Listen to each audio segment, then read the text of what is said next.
한 철학자가 학생들한테 이렇게 질문했다고 합니다. 전쟁을 끝내는 가장 빠른 방법이 무엇이라고 생각하냐라고 하는 거예요. 전쟁이 정말 고통스러운 거잖아요.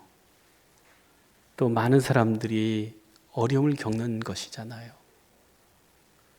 그 전쟁을 가장 빨리 끝내고 싶은 것이 사람들의 마음인데 어떻게 하면 그 전쟁을 끝낼 수 있겠냐, 빨리 끝낼 수 있겠냐, 그렇게 이제 질문을 한 거예요. 그래 한 학생이 무기가 월등히 차이가 나서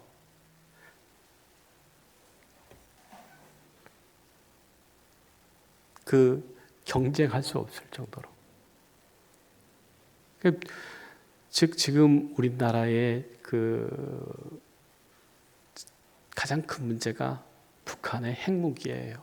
이것은 대칭 전략이 아니에요. 무기가 아니에요. 이건 어디다 댈 수 없는 너무 강력한 무기예요.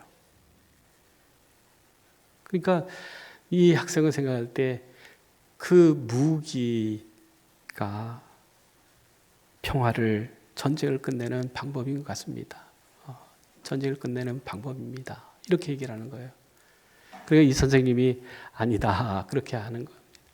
다른 학생이 저는 무엇보다도 탁월한 정치인이 있어서 그 문제를 빨리 정치적으로 해결하면 전쟁이 빨리 끝날 것 같습니다. 그렇게 얘기를 하는 거죠. 거기에도 이 선생님이 동의를 하지 않는 거예요. 그 옆에 있던 한 학생이 하는 말이 두려움입니다. 미국이 지금 트럼프가 세계를 상대로 해서 지금 매일 협박하고 있잖아요. 그런데 미국과 싸우려고 하는 나라가 없어요. 왜 그러겠습니까? 두려운 거예요. 뭐가 두렵습니까? 싸워서 이길 수 없다고 생각하는 거예요. 그 미국의 수많은 그 무기들, 또 돈, 또 이런 것들이 너무나 두려운 거예요. 그래서 미국과는 싸우려고 하는 나라가 없어요. 그러니까는 두려움입니다. 그렇게 얘기하니까 그것도 틀렸다. 아니 도대체 뭡니까? 이 선생님이 하시는 말씀이 뭐냐면 무기도 아니고 탁월한 정치력도 아니고 두려운 것도 아니고 누군가가 먼저 시작하는 평화에서 전쟁은 끝낼 수 있다라고 하는 거예요.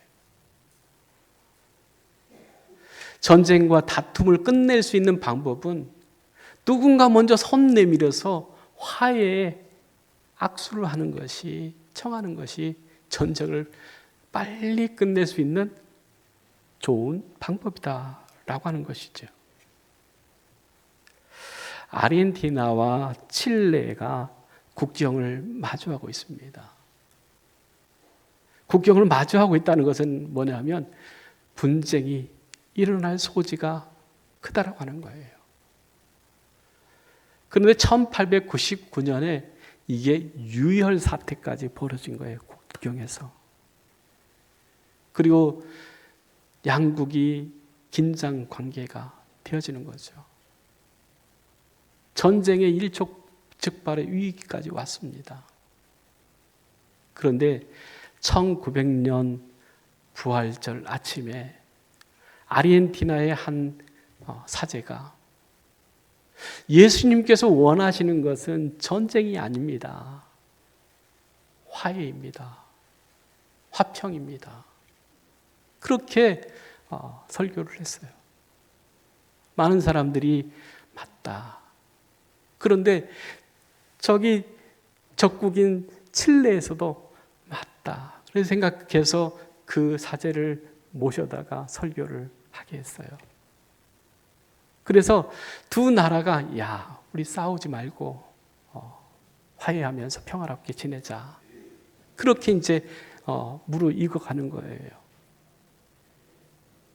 그러면서 한 대안으로 나온 게 뭐냐면 우리가 더 이상 싸우지 않겠다라고 하는 것을 우리가 좀 그 상징적인 것이 필요하지 않겠나.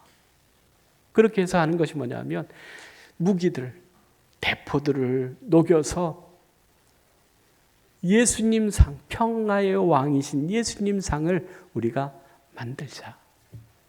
그래 세우자.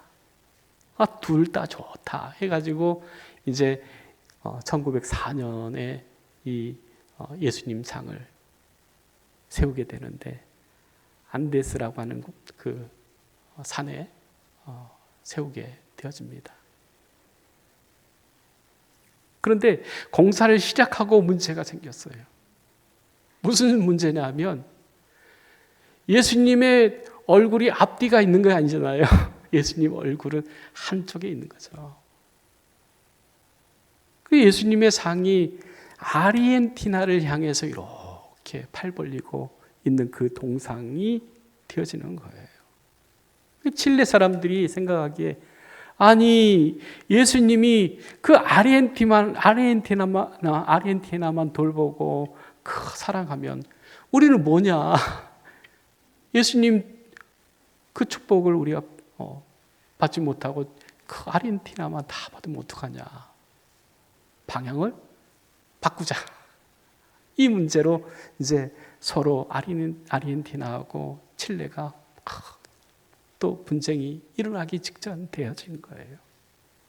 그때 한 기자가 기사를 썼는데 칠레는 이미 예수님의 사랑을 충분히 우리가 받고 있습니다. 그런데 아르헨티나는 예수님의 사랑을 받아야 할 사람들, 예수님의 돌보심을 받아야 될 사람들이 더 많기 때문에 예수님의 얼굴을 저 아르헨티나로 향해도 괜찮다. 그렇게 생각해 주면 안 되겠나라고 하는 거예요. 칠레 사람들이 그걸 듣고 보고는 맞아. 우리는 이미 예수님의 그 사랑과 그 돌보심을 우리는 받고 사는데 예수님의 사랑이 예수님의 그 돌보심이 더 필요한 곳이 아르헨티나라고 하면 예수님의 얼굴이 그쪽을 향해서 있는 것도 괜찮겠다 해서 만들어졌다고 합니다. 그래서 1904년 3월 13일에 그 동상이 완성돼서 지금까지도 그 동상이 두 나라 사이에 있다라고 하는 거예요. 그럼에도 불구하고 지금까지 그게 분쟁의 여건이 되지 않고 서로 평화롭게 지낼 수 있는 것은 예수님이 샬롬이 되어 평화가 된다라고 하는 것을 인정하기 때문이라고 하는 것입니다. 우리가 세상을 볼 때에 또 우리 나라를 볼 때도 마찬가지예요. 너무나 갈등이 심해요. 다툼이 심해요. 이러한 것들 보면서 정말로 이렇게 다투고 싸우는 것이 정말 하나님이 기뻐하시는 일일까라고 하는 거죠. 그러면 이 상황에 정말로 필요한 것이 뭔가라고 하는 거예요. 바로 이 칠레의 기자처럼 정말로 예수 그리스도의 사랑, 그 사랑을 우리가 얘기해야 되고 선포해야 된다고 하는 거예요. 예수님만이 샬롬이 되어진다고 하는 것을 전해야 된다고 하는 거죠. 마태복음 5장 9절 말씀 보면 화평하게 하는 자는 복이 있나니 그들이 하나님의 아들이라 일컬음을 받을 것이요. 이렇게 얘기를 합니다. 화평하게 하는 자는 뭐가 있대요? 복이 있다라고 하는 거예요. 화평하게 하는 자는 복이 있는데 그들이 하나님의 아들이다라고 하는 얘기를 듣게 되어진다라고 하는 거죠. 그러면 예수님이 말씀하신 화평은 뭔가라고 하는 것인데, 헬라어로 화평은 에이레네라고 하는 거예요. 에이레네.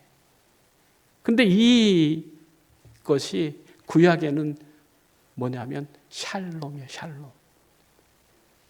이 샬롬이라고 하는 뜻이 뭐냐면 완전한, 안전한, 충분한, 평안한, 그것을 얘기를 합니다.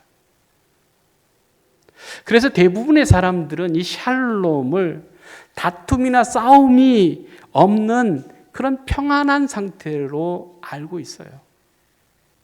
샬롬 그러면 편안했으면 좋겠다, 또 싸움이 없었으면 좋겠다, 다툼이 없었으면 좋겠다 라고 생각한다라고 하는 거예요.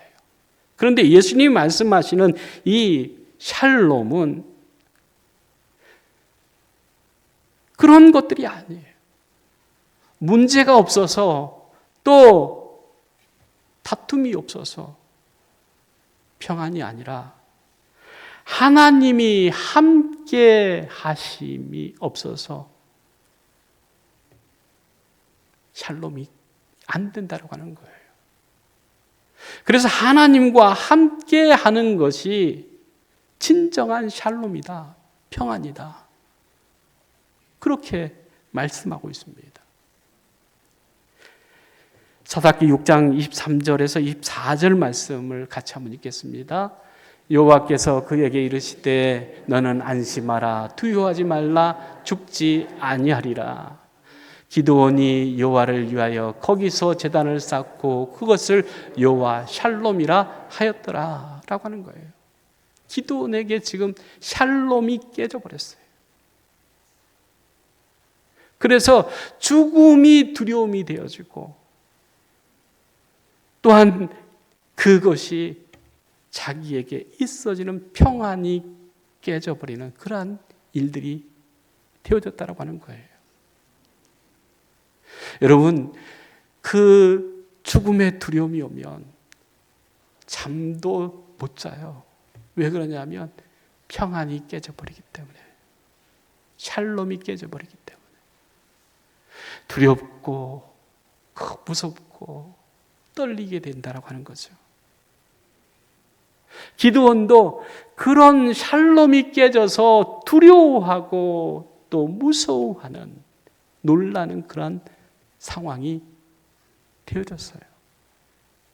그것은 무슨 상태라고요? 하나님 주시는 샬롬이 깨져버렸다라고 하는 거예요. 그런데 하나님께서 안심하라, 두려워하지 말라, 너는 죽지 않는다라고 말씀하시는 거예요. 하나님이 계시지, 하나님이 평안이 되지, 하나님이 샬롬이 되시지, 그것을 깨닫게 되니까는 제단을 쌓고 그 제단의 이름을 뭐라고 붙였다고요? 여호와 샬롬. 하나님이 평강이 되어지고 하나님이 샬롬이 되어진다라고 하는 것을 이 기도는 깨닫게 되어지는 거예요. 여러분, 샬롬이 깨진 그러한 상태가 되어집니까? 그 샬롬이 깨짐으로 인해서 두려워하고 무서워하고 놀라움 속에서 불안해하고 그렇게 있습니까? 그러면 기드온이 여호와 하나님이 샬롬이십니다라고 하는 그것을 깨닫는 것처럼 내 안에 평안을 주실 분은 하나님밖에 없습니다. 그렇게 고백되어지는 우리 목양의 모든 가족들 되어지기를 원합니다. 샬롬은 다른 데 있지 않아요. 하나님과의 올바른 관계를 회복하는 것이 샬롬이라고 하는 겁니다. 로마서 5장 1절 말씀입니다. 같이 읽습니다. 우리가 믿음으로 의롭다 하심을 받았으니 우리 주 예수 그리스도로 말미암아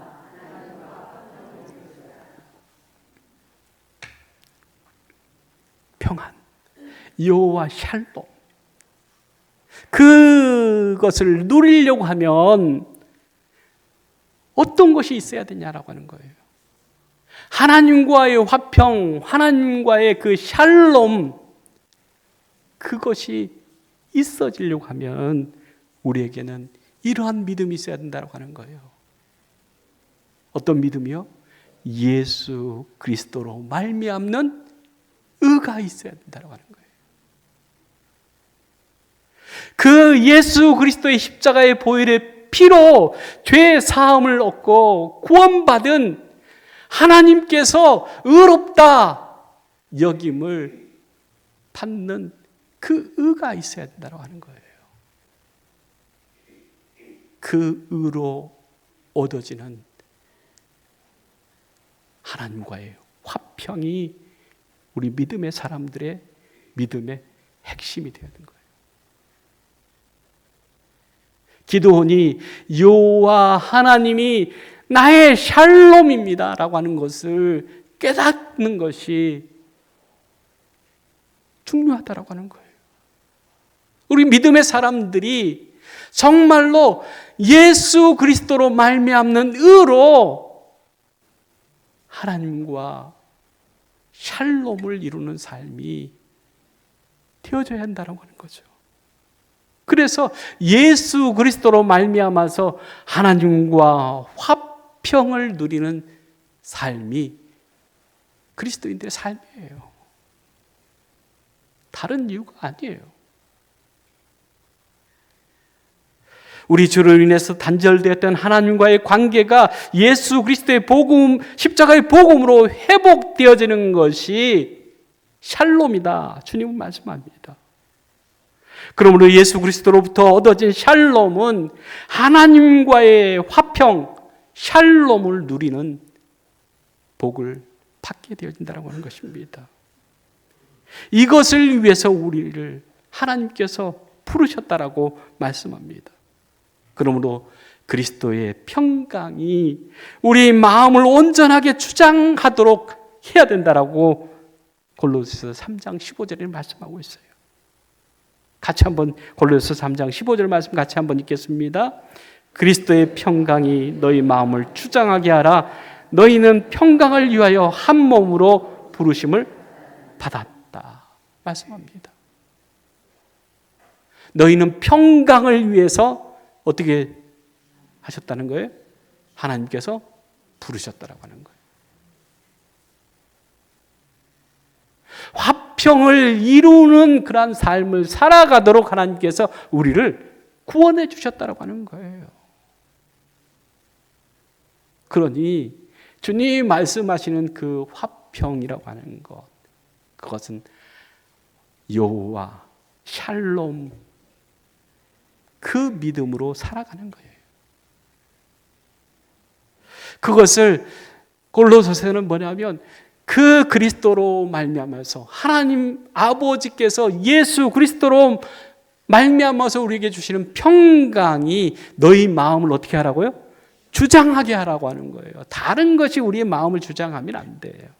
예수 그리스도의 평강이 우리를 주장하는 삶을 살아가는 삶이 곧 하나님의 부르심이고 또한 하나님과 화평을 누리는 것이 샬롬이다.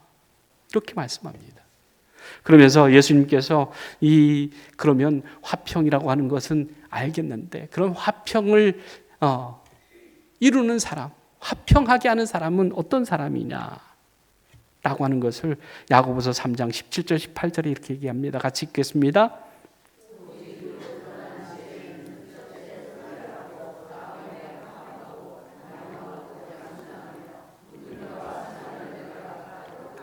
편견과 거짓이 없나니 화평하게 하는 자들은 화평으로 심어 의의 열매를 거두니라 말씀합니다.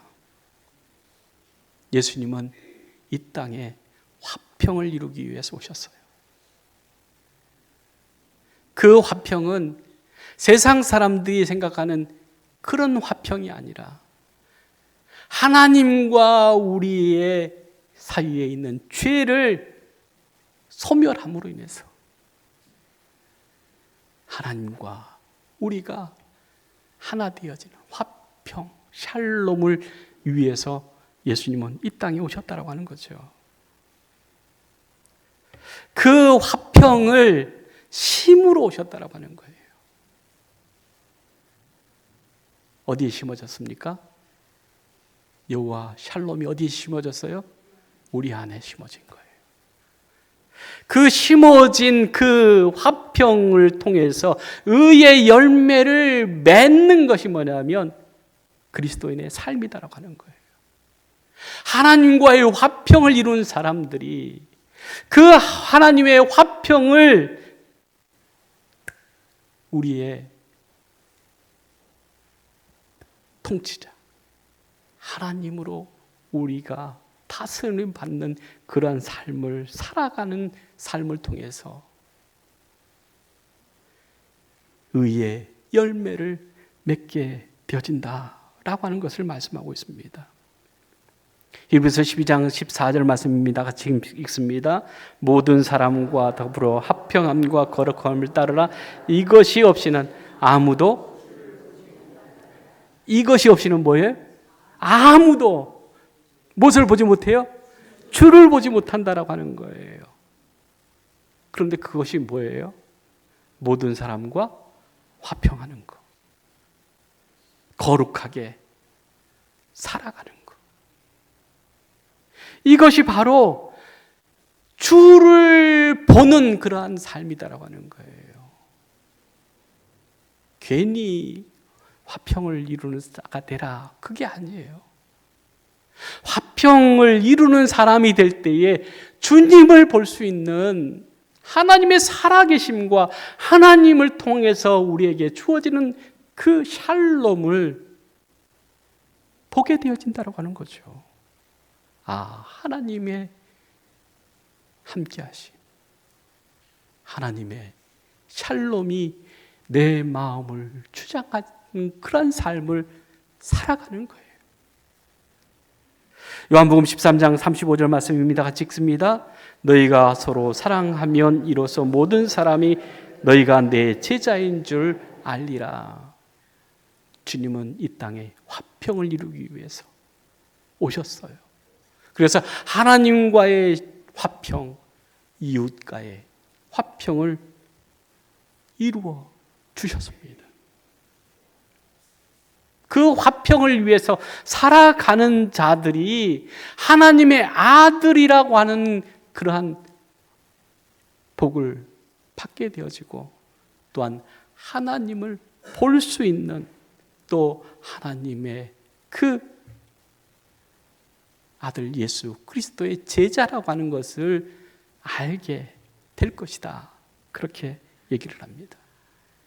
세상의 수많은 사람들, 그들과 화평하며 사는 것이 결코 쉬운 일은 아니에요. 그런데 그 화평을 이루면서 살아라 라고 하는 거잖아요, 주님은.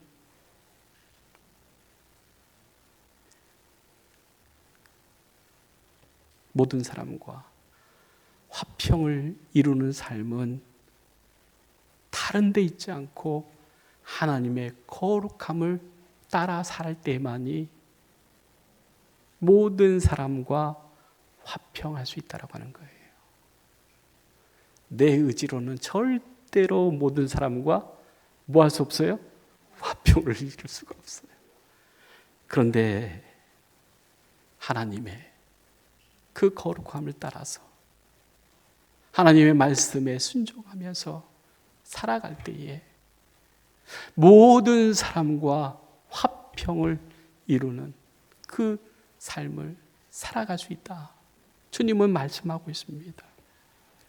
세 번째로는 화평하게 사는 자들의 복에 대해서 예수님이 말씀하시는데 그 복이 하나님의 아들이다. 일컬음을 받는 것이다. 받게 되는 것이다. 이렇게 말씀합니다.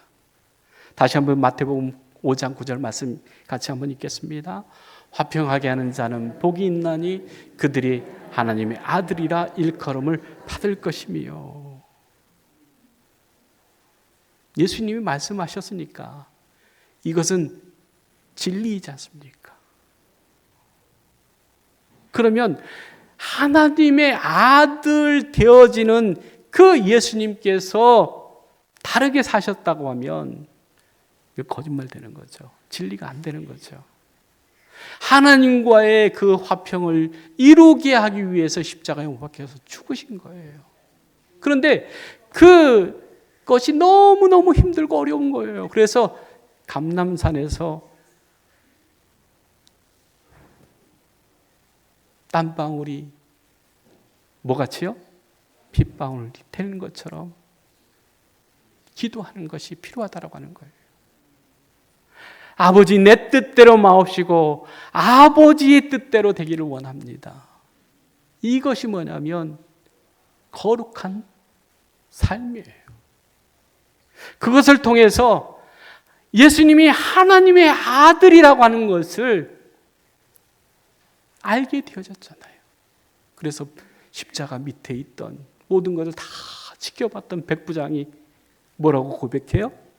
이는 하나님의 아들이 맞다. 그렇게 고백하는 거죠. 만약에 예수님이 화평을 말하면서 샬롬을 말하면서 제 갈 길 찾아가고 모른다 부인하고 이렇게 했다면 예수님을 통해서 그 하나님의 아들됨을 세상 사람들이 알지를 못하는 거예요. 그런데 예수님이 십자가로 가져온 그 화평을 통해서 깨닫는 것이 하나님의 아들이시다 라고 하는 것을 고백하고 전할 수밖에, 증거할 수밖에 없게 하셨다라고 하는 거예요.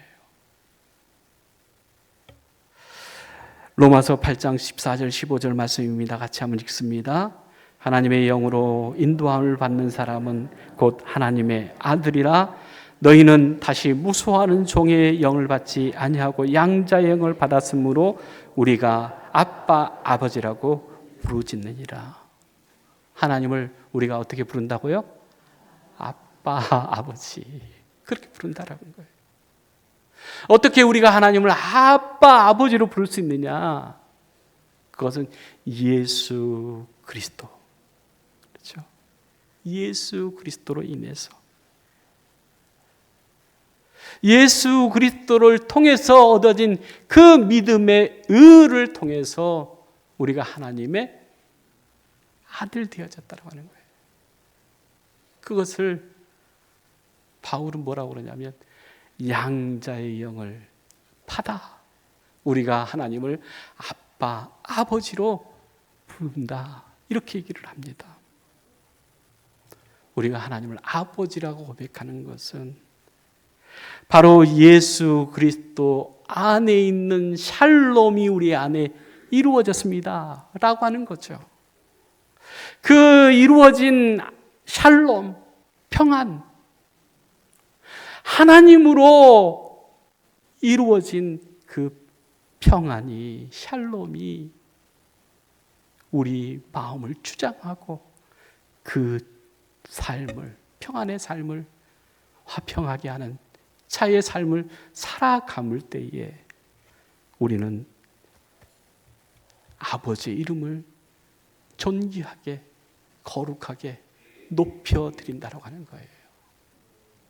우리가 하나님을 아버지라고 부르는데 아버지의 이름을 존귀하게 높여드리지 못하면 어떻게 되겠습니까? 우리 자녀들이 있잖아요. 그런데 자녀들은 어떤 삶을 살아야 되느냐? 세상에서 성공하고 세상에서 잘 되고 하는 것 물론 중요하죠. 그런데 그것보다 더 중요한 것이 있는데 뭐냐면 나 때문에 부모에게 욕되는 것이 안 돼야 되는 거예요. 성공했어. 잘 됐어. 그런데 저 누집 자식이야. 이러면은 아버지는 부끄러워서 얼굴을 드지 못해.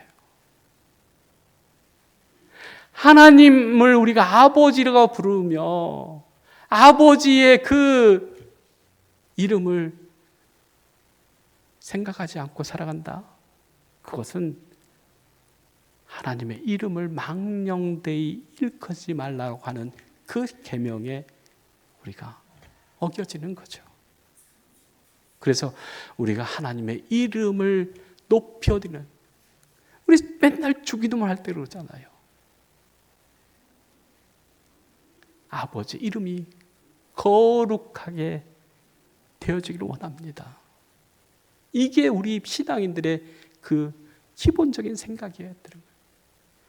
그래서 정말로 하나님 아버지가 영광 받을 수 있도록, 존귀함을 얻을 수 있도록 살아가는 것이 결국 뭐냐면, 그 아버지의 그 아들이는구나.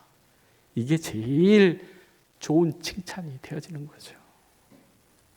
그래서 이사야서 52장 7절에서 8절 말씀입니다. 같이 읽습니다. 좋은 소식을 전하며 평화를 공포하며 복된 좋은 소식을 가져오며 구원을 공포하며 시온을 향하여 이르기를 내 하나님이 통치하신다 하는 자의 산을 넘는 발이 어찌 그리 아름다운가 내 파수꾼의 소리로다.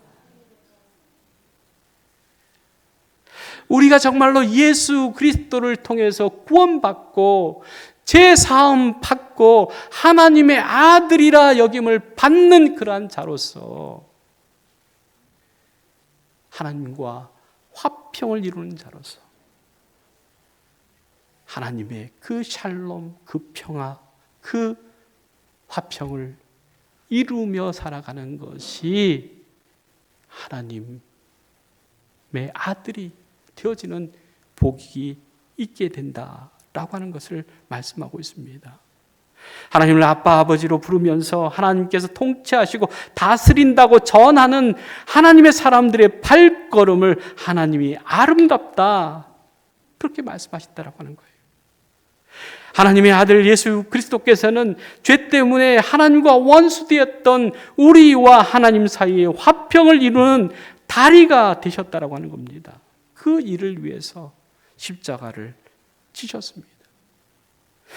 우리와 하나님과의 샬롬을 이루기 위해서 예수님이 이 땅에 오셨습니다. 골로새 1장 20절 말씀입니다. 같이 읽습니다. 그의 십자가의 피로 화평을 이루사 자기와 화목하게 되기를 기뻐하심이라. 예수 그리스도의 십자가로 뭘 이루었어요? 화평을 이루었다라고 하는 거예요. 그 화평을 통해서 하나님과 예수 그리스도와 화평을 이루는 자가 되는 것을 기뻐하신다라고 하는 것입니다. 우리가 화평을 위해서 화평을 이루는 자가 되어서 살아가는 것을 하나님이 기뻐하신다라고 하는 거예요. 주님이 기뻐하신다는 거예요. 왜냐하면 그 화평을 이루기 위해서 주님이 오셨기 때문에 그 일을 하신 거예요. 주님이 하신 일을 하니까는 얼마나 더 기뻐지겠습니까? 기뻐하시겠습니까? 에베소 2장 4절에서 8절, 18절 말씀입니다. 같이 한번 읽습니다. 그는 우리의 화평이신지라 둘로 하나를 만드사 원수된 것을 곧 중간에 막힌 담을 자기 육체로 허시고 율법을 폐하셨으니 이는 이 둘로 자기 안에서 한 세 사람을 지어 화평하게 하시고 또 십자가로 이 둘을 한 몸으로 하나님과 화목하게 하려 하심이라. 원수된 것을 십자가로 소멸하시고 너에게 평안을 전하시고 그로 말미암아 우리 둘이 한 성령 안에서 아버지께 나아감을 얻게 하려 하심이라. 아멘. 우리가 예수 그리스도로 하나님과 화평을 이루는 그 삶이 하나님을 아버지라 부를 뿐만 아니라 그 아버지께 기쁘고 즐겁게 뛰어 달려갈 수 있다고 하는 거예요. 여러분, 이 세상에 살고 난 다음에 이제 천국 문이 열릴 거 아닙니까? 그때에 주님 그러면서 주님 품으로 달려 들어가야 될 거 아니에요.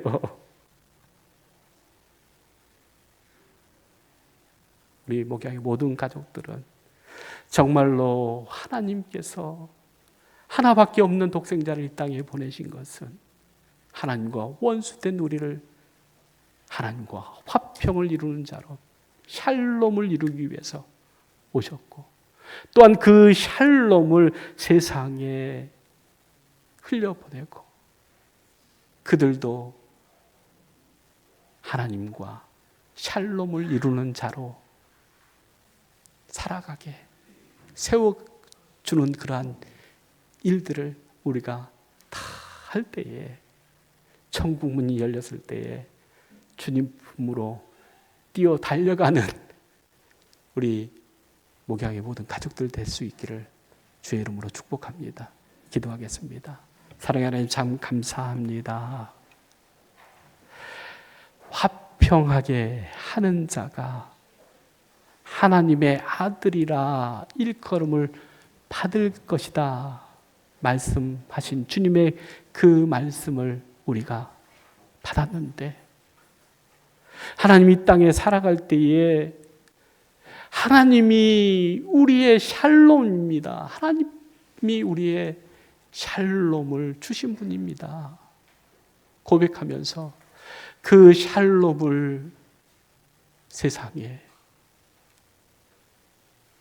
다툼과 싸움과 전쟁을 겪고 있는 세상 사람들에게 하나님이 샬롬입니다라고 하는 그 확실한 믿음을 증거하고 전함으로 그 전쟁이, 그 다툼이 하나님으로 인해서 끝나고 샬롬이 되어지게 만드는 삶이 곧 우리에게 주신 사명인 것을 깨닫고 그 하나님의 기쁨을 위해서, 샬롬을 이루기 위해서 이 세상에 살아가다가 천국 문이 열렸을 때에 하나님을 만날 때에 그 하나님 앞에 기뻐 뛰어 안길 수 있는 하나님의 자녀로서의 기쁨이 있는 삶을 살아내는 우리 목양교회 모든 성도들 되게 하여 주시옵소서. 예수님의 이름으로 기도리옵나이다. 아멘.